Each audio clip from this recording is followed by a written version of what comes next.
বর্ষণ যেভাবে বিনা নিমন্ত্রণে হুটহাট নেমে আসে, জয়তুন বেগমের শাহজাহান বাড়িতে পদার্পণের বিষয়টা একই কাতারে পড়ে। নিমন্ত্রণবিহীন তুমুল ঝোড়ো বর্ষণ। তার বয়স এবার 70-এর ঘরে। মুখশ্রীতে লেপ্টে বৃদ্ধতা। তরুণ্যের ছাপ না থাকলেও জোশ রয়েছে। কালো মণির নয়নযুগল এখন আর পরিষ্কার দেখতে পায় না। পাওয়ার চশমার প্রয়োজন পড়ে। আজকাল মস্তিষ্কের ধারণ ক্ষমতা ক্ষীণ। ছোটোখাটো বিষয় ভুলে বসেন। তাই গলায় মুঠোফোনের থলি ঝুলিয়ে রাখেন। ফোনটা বড় কাজের কিনা, যখন তখন দরকারের।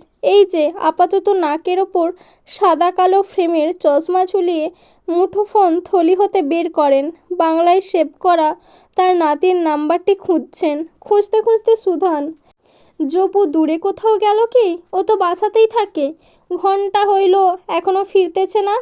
মোস্তফা কই? ও জানে কিছু? একটা কল দাও। নাতির নাম্বারটি খুঁজে পেলেন। পেতেই কল দিলেন জয়তুন বেগম। রিং হচ্ছে, তবে রিসিভ হয়নি। অফিসের কাজে ব্যস্ত ভেবে আর দ্বিতীয়বার কল করলেন না।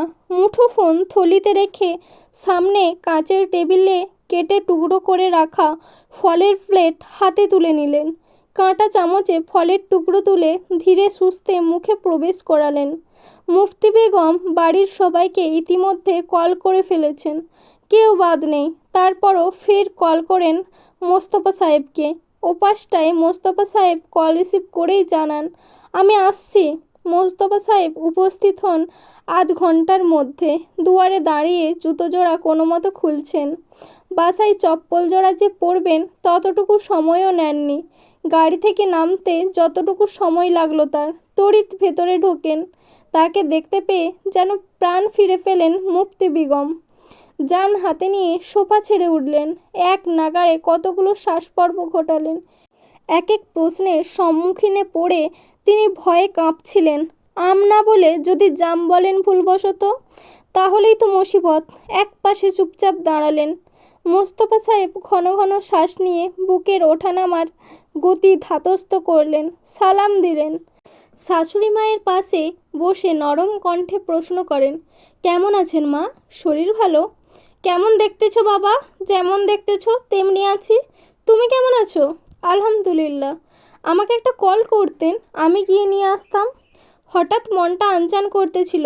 মায়াডারে দেখি না কতদিন হইল। ভাবতে ভাবতে চইলা আসলাম। তুমি যাবা আবার আসবা, ঝামেলা না? কিসের ঝামেলা মা? কিছু ঘন্টার ব্যাপার মাত্র। তা আমার নাতি আসে নাই তোমার সাথে? ও কই? মোস্তফা সাহেব নিশ্চুপ রইলেন।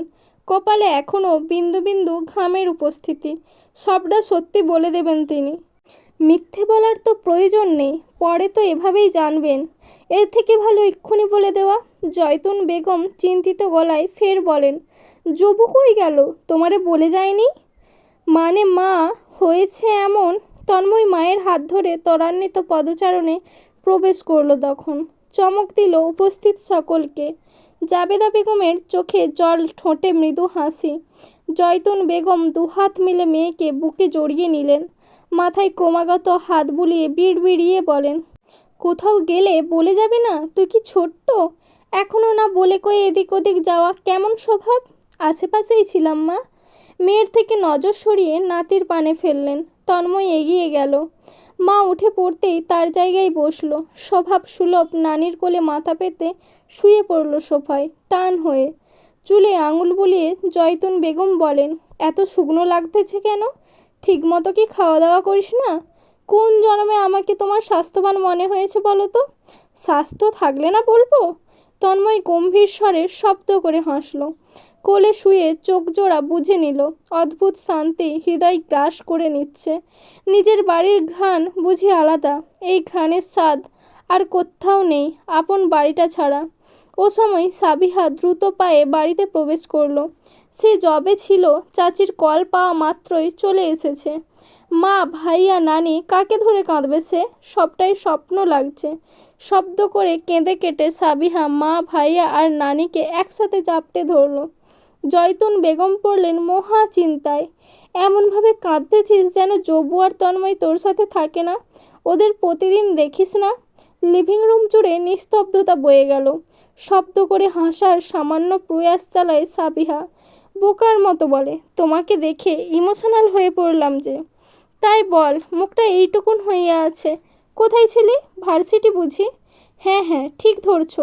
তন্ময় উঠে দাঁড়ালো সোফা ছেড়ে, মায়ের উদ্দেশ্যে বলল, নানিকে রুমে নিয়ে যাও, টায়ার্ড হয়ে আছে, বিশ্রামের প্রয়োজন। নিচতলাতে গেস্ট রুম পরিষ্কার করে ফেলেছে সুমিতা বেগম। সেই রুমের দিকে জয়তুন বেগমকে নিয়ে যাচ্ছে সাবিয়া আর জাবেদা বেগম। মোস্তফা সাহেব এখনও দাঁড়িয়ে। তন্ময় তাকাতেই দুজনের চোখাচোখি হলো। ঠোঁটে ঘেঁষে আসতে চাওয়া হাসিটুকু গিলে নিল তন্ময়। গম্ভীর মুখে বাবার সাথে বেরোলো। দুজন গার্ডেনের দিকটায় হাঁটছে। হিমশীতল বাতাস স্পর্শ করছে। কালো রঙের কিছু চেয়ার পেতে একজোড়া টেবিলে বসানো আছে। চা পানের জন্য শ্রেষ্ঠ জায়গা। এটি তন্ময়ের অভ্যাস ছিল। অফিসের ফাইলস আর কফির মগ নিয়ে সাত সকালে এখানে বসা। রাত বিরেতে অফিস শেষ করে এসেও প্রায় সময় বসে থাকতো। তার দেখাদেখি মোস্তফা সাহেব ও বিশ্রামের জন্য এখানেই বসতেন। একসাথে হলে বাপ ছেলে মিলেমিশে ব্যবসাজনিত আলাপ আলোচনা করত। আগের দিনগুলো ফিল্মের মতো তন্ময়ের চোখের মণিতে ভেসে উঠেছে। বড় নিঃশ্বাস টেনে চেয়ারে বসলো। পায়ের ওপর পা তুলে চারিপাশে নজর বোলালো। ওর ছোটোখাটো যেই ফুল গাছগুলো লাগিয়েছিল সেগুলো এখন বড় হয়েছে। তন্ময় নিজেই তো এনে দিয়েছিল। মেয়েটা জান প্রাণ লাগিয়েছিল গাছগুলো বড় করতে। ও কি এখন ঘুমোচ্ছে? না হলে কোথায়? লিভিং রুমে তো দেখতে পাইনি। নিশ্চয়ই কিছুই জানে না। ভালো চমক দেওয়া যাবে। দৃষ্টি গার্ডেন ঘুরে বাবার উপর পড়ল। মোস্তফা সাহেব চেয়ে আছেন। ওই দৃষ্টিতে মায়া, মমতা, স্নেহ মিশিয়ে আছে যেন। তন্ময়ের বুকের ভেতরটা মুচড়ে উঠল। নিজেকে স্বাভাবিক রাখার প্রচেষ্টা করল। মোস্তফা সাহেবের কণ্ঠে গম্ভীরতা নেই। বাবার উপর রাগ কমেছে? মুহূর্তেই উঠে দাঁড়ালো তন্ময়। দ্রুত পা চালালো বাবার দিক। মোস্তফা সাহেবও দাঁড়িয়ে পড়লেন। ছেলেকে বুকে নিতেই প্রশান্তিতে বুক ভরে আসলো। চোখের কোণ ভিজে উঠল। তন্ময় বাবার পিঠে হাত বুলিয়ে বলে ওঠে, আমি কখনো রাগ করিনি বাবা। অভিমান তো করেছিলে, কষ্ট তো পেয়েছিস। আমি তোমার ওপর কোনো অভিমান করতে পারিনি, পারবও না, কষ্টও পাইনি। পেতে দিলে কোথায়? কষ্ট হবে ভেবে আগ বাড়িয়ে লুকিয়ে নিজেই তো সব কিছু গুছিয়ে দিলে। না হলে কে প্রথম ইন্টারভিউতে ম্যানেজমেন্টের জব পায়? তাও হাই স্যালারিতে। আমার বন্ধু বান্ধবদের কল করে বলেছ বলেই তো তারা এক ফ্ল্যাট প্রয়োজনীয় সব জিনিসপাতি উঠিয়ে দিয়ে গেছে। ওরা ওদের বলার প্রয়োজন ছিল না। ছেলেগুলো আগেই কেনাকাটা করে নিয়েছিল সব কিছু। ভাগ্য করে এমন ফ্রেন্ড পেয়েছিস। তন্ময় বাবাকে ছেড়ে দৃষ্টিতে দৃষ্টি রেখে বলল, আমি আমার জীবনে সব ভাগ্য করে পেয়েছি বাবা। কথাটুকু বলে থামে সে। নিঃশ্বাস নিয়ে পুনরায় নিজের চেয়ারে গিয়ে বসে পড়ল। পুরনো গাম্ভীর্যতা মুখশ্রীতে লেপ্টে বলল, তোমার বউ এনে দিয়েছি, তাকে মানানোর দায়িত্বও তোমার একার।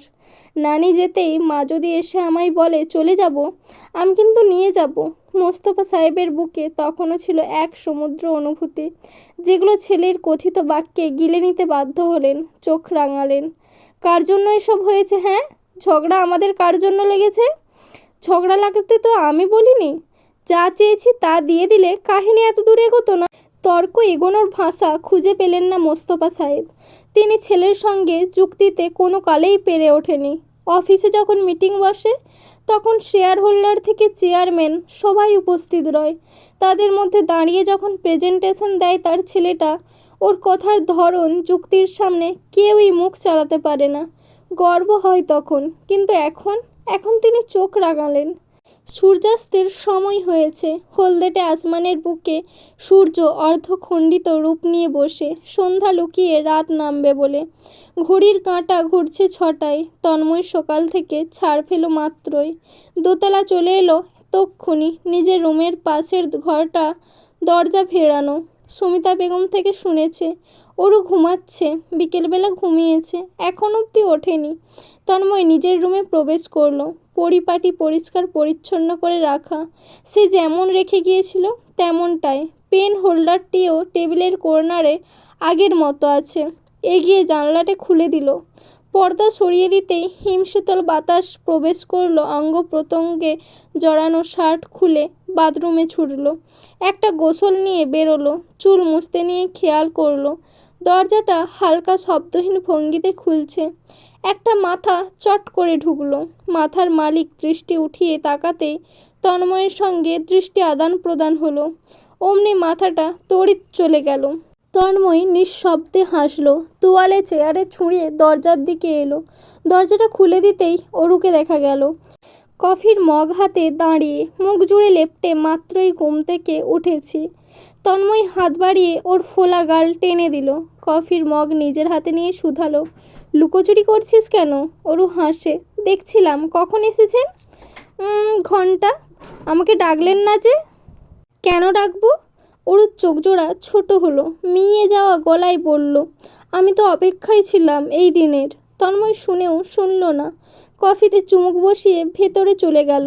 ওর সাথে কথাবার্তা না বাড়ানো শ্রেয়। কথা বাড়ানো আর নিজের ধৈর্যের পরীক্ষা নেওয়া এক বিষয় দাঁড়াচ্ছে। এভাবেও সেদিনকার চুমুটা তার মস্তিষ্কে দখল করে আছে। নয়ন যুগলে ফিল্মের ন্যায় ভেসে ওঠে। ভেতরের শয়তান গর্জন করে বলে, তন্ময় তুই চুমুটা খা। তোরই তো অরু, ছুঁয়ে দিলে কি হবে? নিজের মানুষকে ছোঁয়া, চুমু খাওয়া তোর একান্ত কর্তব্য। তন্ময় ভাবে, ধৈর্যের পরীক্ষা তার অরু নেয় নাকি হৃদয় মস্তিষ্ক, তিনটে সমানভাবে অপরাধী। অরুও পিছু পিছু ভেতরে এলো। মুখশ্রী জুড়ে আনন্দ উচ্ছ্বাস, গলার স্বরে এক রাস আশা। আজ থেকে আমি পড়তে আসি তাহলে? দীপ্তও আসবে। তন্ময়ের বলতে ইচ্ছে করলো, তুই পড়বি নাকি ভ্যাবলার মতো আমাকে দেখবি? আর আমি তোকে পড়াবো নাকি তোকে দেখব? কোনটা? বাক্যগুলো গিলে নিয়ে মাথা দোলায়। অমনি অরু ছুটে বেরিয়ে যায়। তন্ময় ফাইলসগুলো দেখতে বসলো। এসব মোস্তফা সাহেব দিয়ে গিয়েছেন। কাল থেকে নিজেদের অফিসে যাওয়ার আদেশ আছে। আদেশ না করলেও তন্ময় নিজেদের অফিসেই যেত। দীপ্ত ব্যাগ নিয়ে ঢুকলো। কোঁকড়া চুলগুলোতে ঝুঁটি বাঁধা। তন্ময়কে জাপটে ধরলো ছুটে গিয়ে।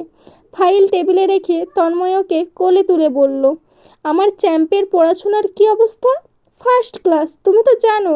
আমি best. I am proud of you. ওরও কিছু বইপত্র বুকে জড়িয়ে ঢুকলো। আর আমি?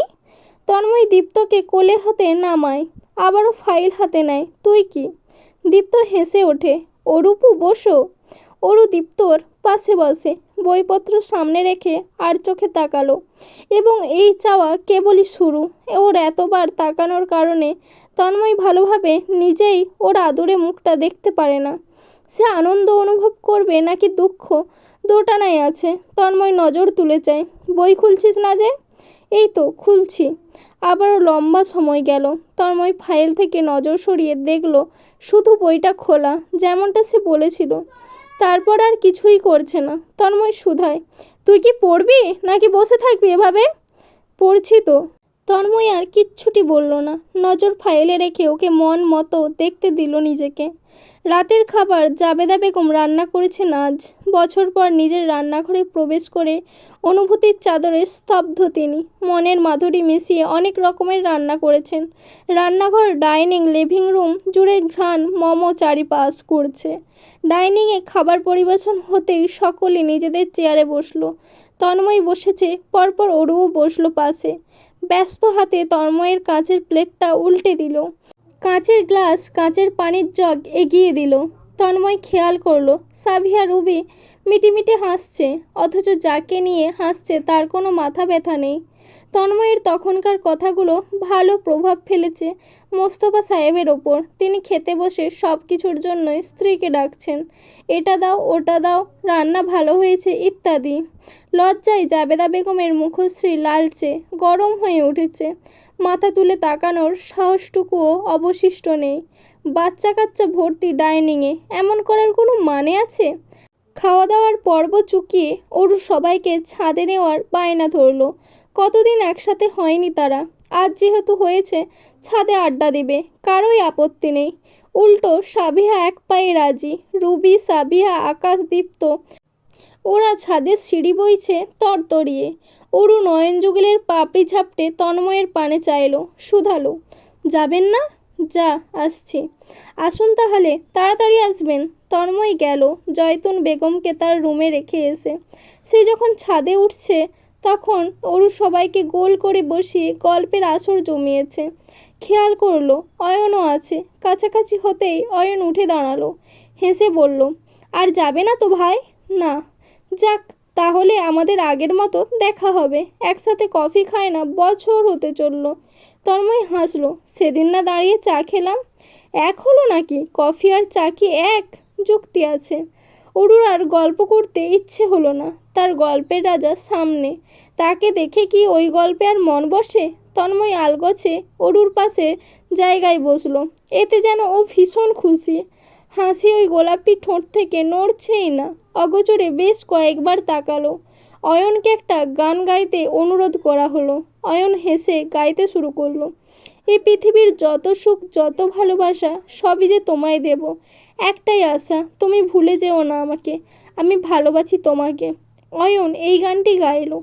তন্ময়ের গানটা পছন্দ হলো। মন দিয়ে শুনছিল। খেয়াল করে শুনলো পাশে অরুও ধীর গলায় গাইছে। ওর গানের গলা সুন্দর, চিকন মেয়েলি স্বর। যখন বলল আমি ভালোবাসি তোমাকে, তন্ময়ের হৃদয় ব্যাকুল হয়। সেথায় ভালোবাসার আন্দোলন চলে।